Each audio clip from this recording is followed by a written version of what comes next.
راڼه غمي راڼه غمي ادبي او هنري خپرونه.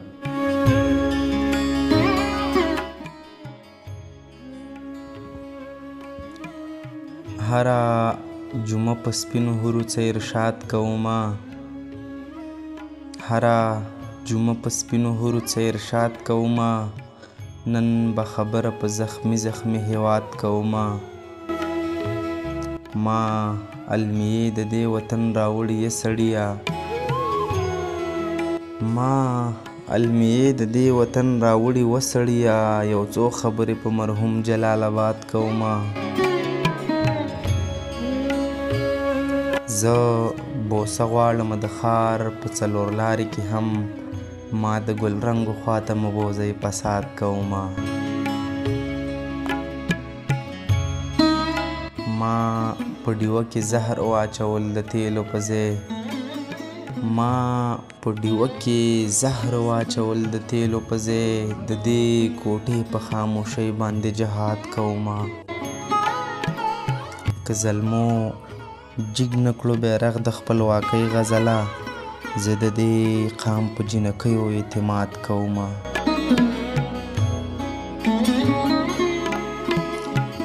درنو اوریدونکو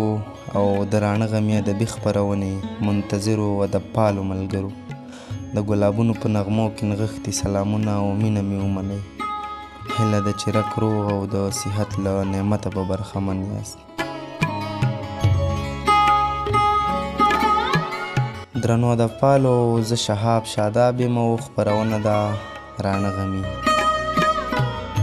دا ځل مو د راڼه غمي ادبي خپرونه د غزل باچا غزل مومند ته ځانګړې کړې. د هغې په ژوند او ادبي فعالیتونو به غږېږي.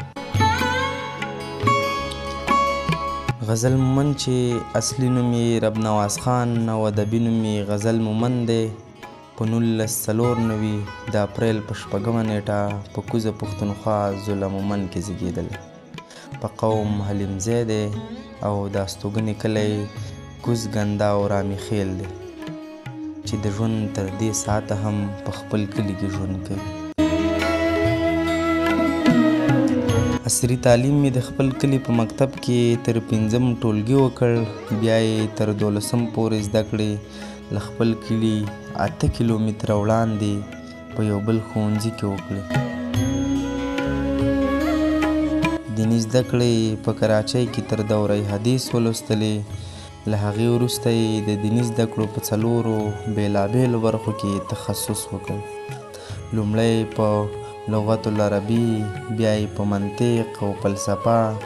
بیا یې په فقه حنفي کې او په وروستیو کې په حدیث النبوي کې تخصص وکړ. یعنې دا معلومه شوه چې غزل مومند د دیني زده کړو یو لوی عالم دی،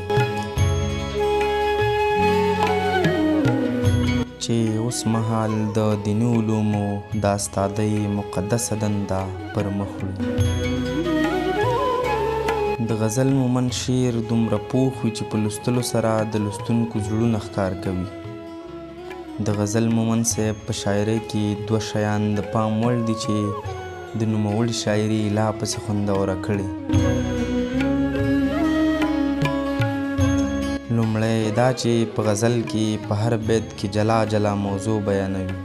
او دا د غزل شرط او د شاعرۍ ښکلا ده. دوهم، غزل مومند په شعر کې نادر لفظونه او موضوعات راوړي، یعنی هغه موضوع چې له دې مخکې د شعر په میدان کې بل کوم شاعر نه ده راوړی او یا هم په ډیره کمه اندازه راوړل شوې ده. لکه چې غزل مومند وایي: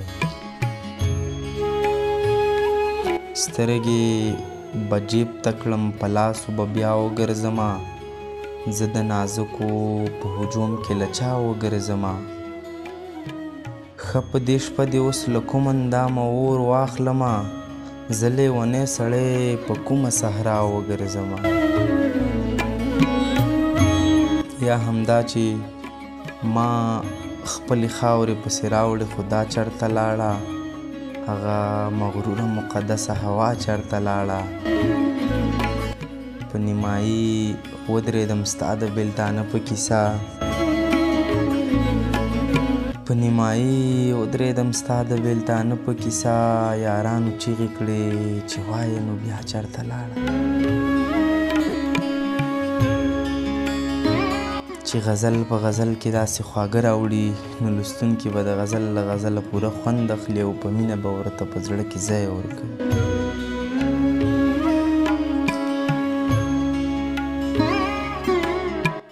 نوموړی وایي چې شعر له ناپوهې زمانې لیکم هغه وخت په دقیق ډول نه دی معلوم چې د غزل مومن په وجود کې یو شاعر رابرسېره شو د نوموړي له شاعرۍ دا په ښکاره ډول معلومیږي چې په خپل وطن او خاوره ورک مین دی زه د دې خاورې عزت څه انګور هم نه خرڅوم زه د دې خاورې عزت څه انګور هم نه خرڅوم هر څوک خو ستا غوندې سړیه بې ایمانه نه وي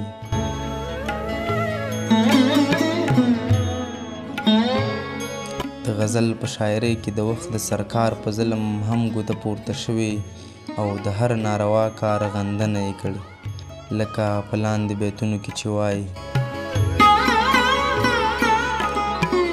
له تجربو وروسته مې دا تبصره وکړه په ځان چې زه د واورې ګیټی وم او هوا وخوړمه د ازادۍ په ورځ اتن ته ستا په حکم لاړم د ازادۍ په ورځ اتن ته ستا په حکم لاړم بیا چې تر کوره تلمه ستا اژدها وخوړمه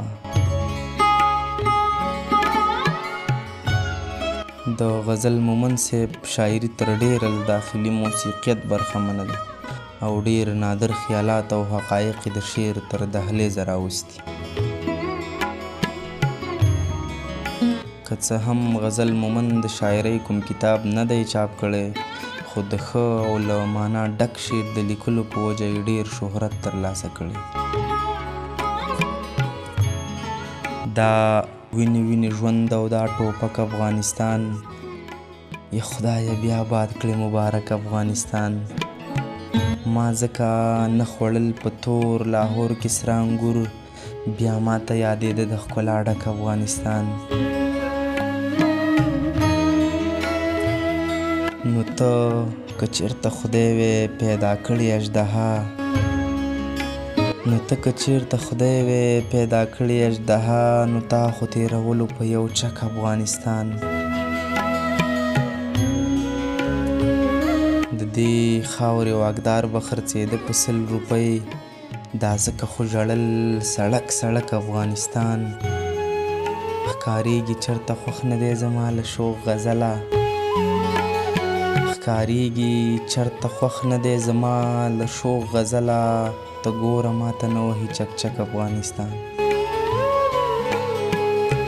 که د نوموړي په شاعرۍ هر څومره وغږېږو بیا به هم کمه وي موږ یې ادبي پنځونې ستایو او د ادب په برخه کې د نورو لاسته راوړنو په تمه یو غزل مومن دی د پښتو ادب د بډاینې لپاره ژوندی وي درنو ادبپالو ملګرو دا وه د رانه غمي ادبي خپرونه تر بلې خپرونې چې زه ستاسې په درانه حضور کې د یو بل رانه غمي سره حاضرېږم تاسې ټول په پاک رب سپارم پاتې ژوند مو نیکمرغه ښه ادب او بریالي اوسئ